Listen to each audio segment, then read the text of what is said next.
Assalamualaikum warahmatullahi wabarakatuh. Yang terhormat Bapak Ibu dosen penguji dan dosen pembimbing. Pertama-tama perkenalkan, nama saya Aulia Syarani dari Sistem Informasi Reguler 6C. Saya mengucapkan terima kasih atas kesempatannya, di mana pada kesempatan kali ini saya diberikan waktu untuk menjelaskan mengenai penelitian yang akan saya lakukan, di mana judul penelitiannya adalah pengukuran efektivitas interaksi G2C pada media sosial Instagram Balai Diklat Keuangan Palembang menggunakan Epic Model. Latar belakang. Hal yang melatar belakangi terjadinya penelitian ini adalah media sosial yang sudah menjadi platform yang digunakan oleh masyarakat Indonesia dalam kegiatan sehari-hari, seperti bersosialisasi, belajar, hiburan, sampai berjualan. Ada banyak media sosial, salah satunya adalah Instagram. Instagram adalah media sosial yang berfokus pada foto dan video. Sudah banyak instansi pemerintah yang menggunakan media sosial sebagai sarana untuk menyampaikan informasi kepada masyarakat. Salah satunya adalah Balai Diklat Keuangan Palembang. Balai Diklat Keuangan Palembang sebagai salah satu lembaga pemerintahan yang melayani masyarakat tentunya harus tahu cara berinteraksi yang efektif dan efisien agar informasi yang ada dapat tersampaikan dengan baik. Oleh karena itu, harus ada pengukuran apakah media sosial pemerintah sudah efektif dalam berinteraksi dengan masyarakat. Epic Model adalah salah satu model pengukuran yang akan mengukur keefektivitasan interaksi media sosial pemerintah dengan mengusung 4 dimensi, yaitu empati, persuasi, dampak, dan komunikasi. Rumusan masalah. Dari latar belakang yang telah dijelaskan sebelumnya, didapatkan 3 masalah. Yang pertama, sudah efektifkah interaksi G2C antara pemerintah dengan masyarakat Kota Palembang pada Instagram @bdk.palembang? Yang kedua, konten jenis apa dari Instagram @bdk.palembang yang paling tinggi interaksi G2C-nya? Ketiga, fitur Instagram apa yang dapat lebih dikembangkan lagi dalam penggunaannya agar efektivitas interaksi G2C pemerintah dan masyarakat Kota Palembang dapat meningkat. Yang selanjutnya adalah tujuan penelitian.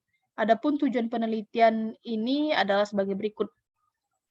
Yang pertama, untuk mengetahui apakah interaksi G2C antara pemerintah dengan masyarakat Kota Palembang pada Instagram @bdk_palembang sudah efektif.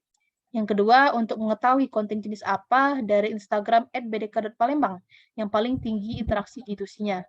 Yang ketiga, untuk mengetahui fitur Instagram yang dapat lebih dikembangkan lagi dalam penggunaannya agar efektivitas interaksi G2C pemerintah dan masyarakat Kota Palembang dapat meningkat. Manfaat penelitian. Yang pertama adalah manfaat teoritis, di mana pada manfaat teoritis ini terdapat 2 manfaat, yaitu yang pertama menambah ilmu peneliti mengenai topik yang diambil dan metode yang digunakan. Yang kedua, menambah referensi bagi penelitian-penelitian berikutnya. Yang berikutnya adalah manfaat praktis, di mana pada manfaat praktis ini, manfaat pertamanya adalah menambah pengalaman peneliti dalam penemuan suatu masalah, mencari solusinya, dan memecahkan permasalahan tersebut. Yang kedua, menjadi bahan pertimbangan dan referensi bagi Balai Diklat Keuangan Palembang dalam meningkatkan efektivitas interaksi G2C di platform Instagram @bdk_palembang untuk kedepannya. Batasan penelitian, agar penelitian ini tetap terarah dan tetap fokus pada tujuan utama penelitian, dibatasi hanya dilakukan di Balai Diklat Keuangan Palembang, dan penelitian hanya akan dilakukan sesuai dengan metodologi penelitian yang telah direncanakan. Selanjutnya kita masuk sedikit mengenai pembahasan tentang Balai Diklat Keuangan Kota Palembang. Sedikit pengertian atau penjelasan mengenai Balai Diklat Keuangan Kota Palembang, di mana Balai Diklat Keuangan Palembang merupakan lembaga pemerintahan yang bertugas untuk melaksanakan penyelenggaraan pendidikan, pelatihan, dan penataran keuangan negara berdasarkan peraturan perundang-undangan yang berlaku. Di mana Balai Diklat Keuangan Palembang ini memiliki visi dan misi sebagai berikut. Yang pertama, visinya menjadi pengelola diklat terunggul dan dipercaya masyarakat dalam menghasilkan manusia yang profesional di bidang keuangan negara di daerah. Di mana misinya yang pertama, meningkatkan kualitas sumber daya manusia di bidang keuangan negara di daerah melalui pendidikan dan pelatihan.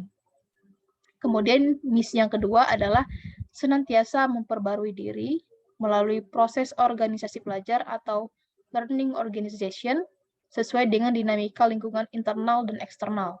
Dan misi yang terakhir adalah berpartisipasi dalam mengembangkan masyarakat yang sadar keuangan negara. Selanjutnya, kita sedikit ke kajian pustaka. Yang pertama adalah media sosial Instagram. Instagram adalah sebuah aplikasi berbagi foto dan video yang memungkinkan pengguna mengambil foto, mengambil video, menerapkan filter digital, dan membagikannya ke berbagai layanan jejaring sosial, termasuk milik Instagram sendiri. Ada banyak fitur di Instagram, mulai dari Instastory, posting, live, reels, video, dan lain-lain. Sementara pada penelitian ini sendiri, akun Instagram yang akan digunakan adalah @bdk.palembang. Selanjutnya adalah Epic Model. Metode Epic Model menurut Durianto pada tahun 2003 adalah salah satu alat ukur yang digunakan untuk mengukur efektivitas iklan dengan pendekatan komunikasi yang dikembangkan oleh AC Nielsen, salah satu perusahaan peneliti bagian pemasaran terkemuka di dunia. Dalam metode Epic Model terdapat 4 dimensi kritis, yaitu empati, persuasi, dampak, dan komunikasi. Selanjutnya adalah Government to Citizen atau G2C. Government to Citizen atau G2C merupakan bentuk e-government yang seluruh aktivitasnya berhubungan dengan interaksi secara elektronik antara pemerintah dan masyarakat, seperti pembayaran pajak dan lain-lainnya. Selanjutnya adalah SPSS. Menurut Wikipedia, SPSS adalah program komputer yang dipakai untuk analisis statistika. Sejak tanggal 28 Juli 2009, SPSS disebut sebagai PASW, karena perusahaan ini telah dibeli oleh perusahaan IBM dengan harga 1,2 US miliar. SPSS merupakan singkatan dari Statistical Package for the Social Science.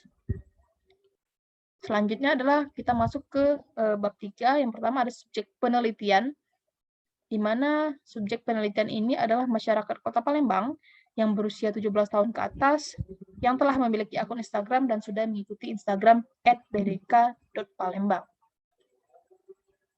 Metodologi pengumpulan data, yang pertama ada jenis data.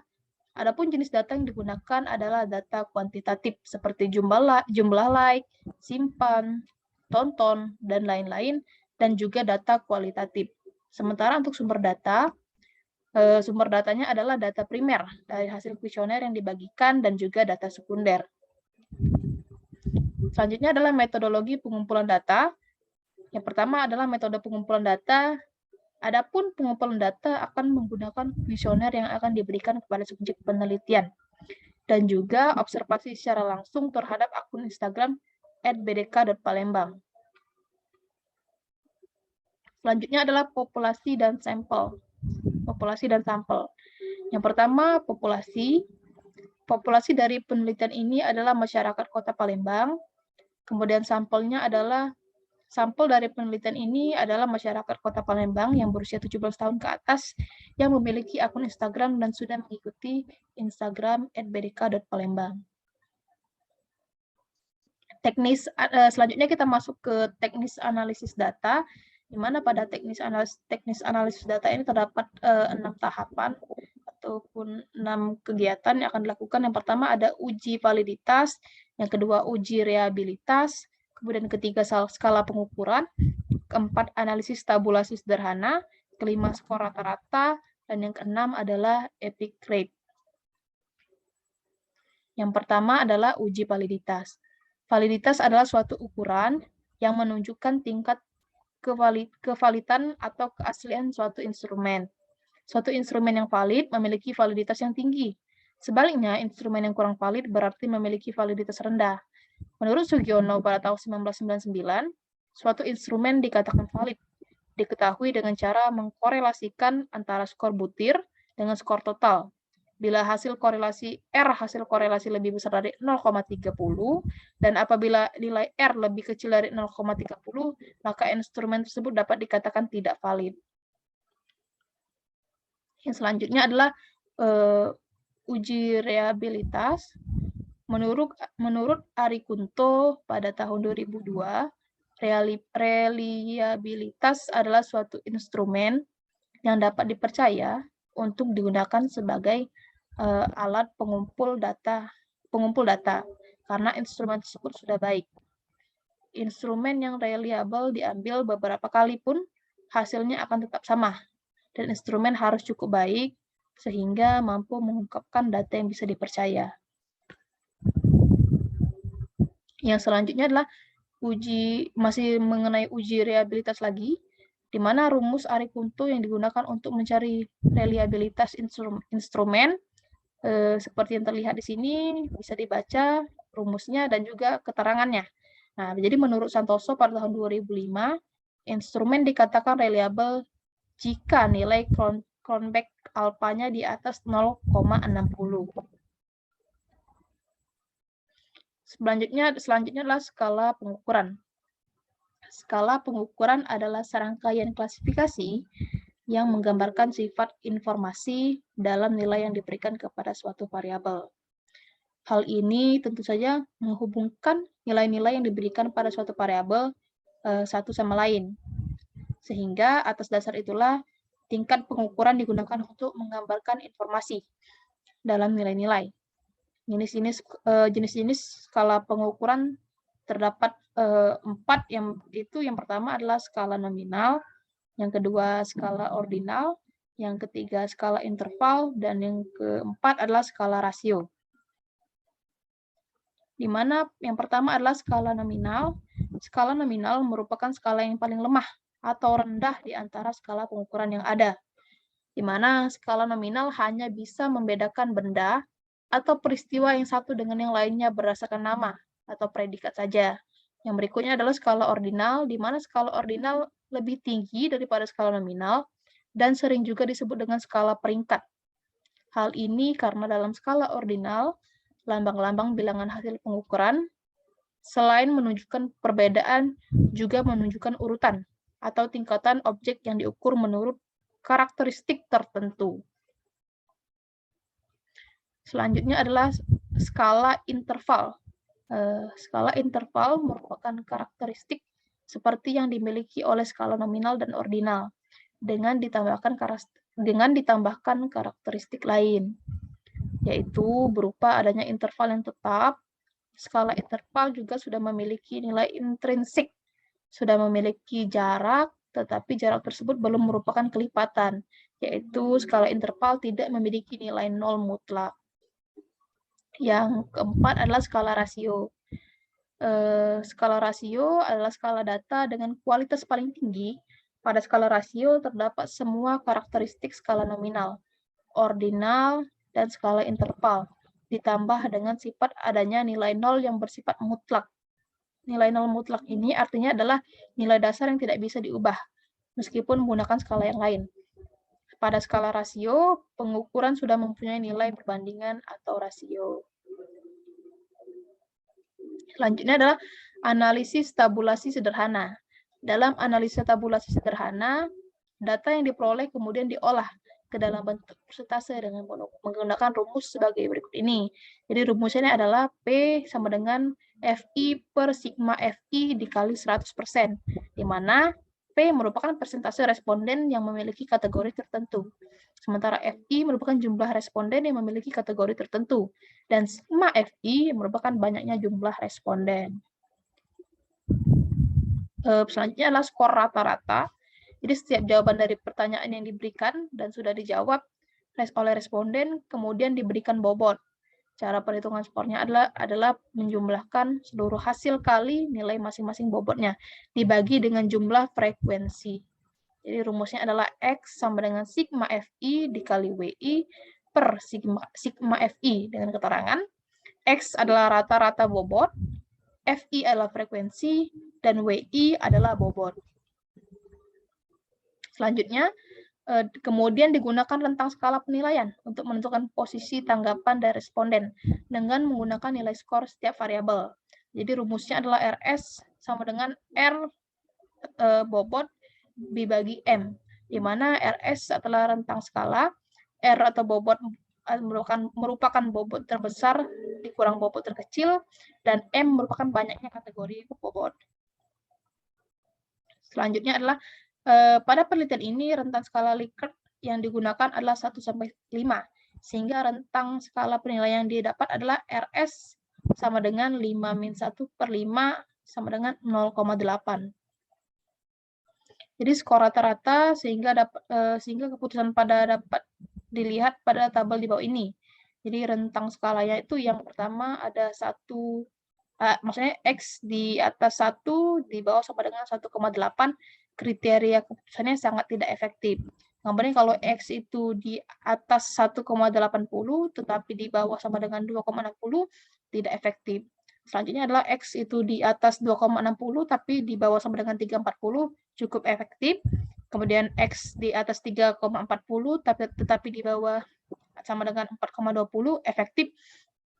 Dan yang terakhir adalah X itu di atas 4,20 tetapi di bawah sama dengan 5 sangat efektif. Selanjutnya yang terakhir adalah epic rate. Langkah terakhir itu menentukan nilai dari epic rate dengan menggunakan rumus sebagai berikut. Epic rate sama dengan X empati, X persuasi, X dampak, ditambah X komunikasi dibagi 4. Jadi hasil dari epic rate akan menentukan efektif atau tidaknya interaksi G2C antara pemerintah dengan masyarakat Kota Palembang melalui Instagram @bdk.palembang. Berdasarkan 4 dimensi epic model, yaitu empati, persuasi, dampak, dan komunikasi sesuai dengan rentang nilai yang sudah ditentukan. Itu saja penyampaian saya mengenai penelitian yang akan saya lakukan. Sebelumnya saya kembali mengucapkan terima kasih atas kesempatan yang telah diberikan. Saya mohon maaf apabila ada selama penyampaian ini ada salah kata ataupun yang tidak jelas. Kepada Allah saya mohon ampun. Saya akhiri dengan wabillahi taufiq wal hidayah. Wassalamualaikum warahmatullahi wabarakatuh.